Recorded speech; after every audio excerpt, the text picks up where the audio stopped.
Bütün ömrüm boyu tuttum seni. Ömrü boyu seni izledim. Elle koydum, elle kumelimden şokırıp durdu nazlı gözlerin.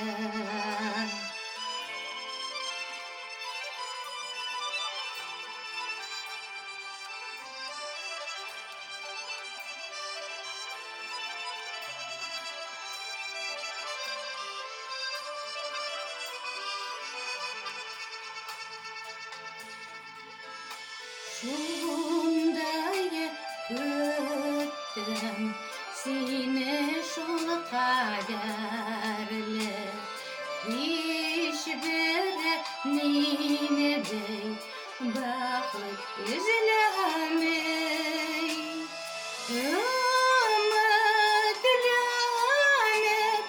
aman yolda buldum seni sağına güzel bey. Ümitlenip aman yolda buldum seni sağına güzel bey. Seni izler girdim dağlara, taptım bir yaş dağım yuvalttım. Seni tuttama varsan deyip tacilleri güne yuvattım.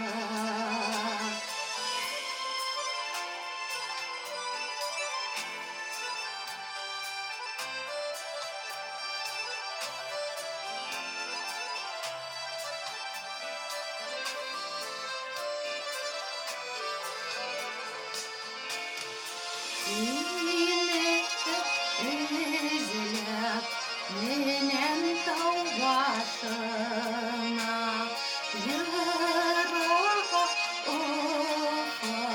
ufaklarla uzatan yüreğim nişler iken yine de seni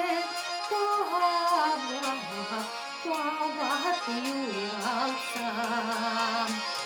Yüreğim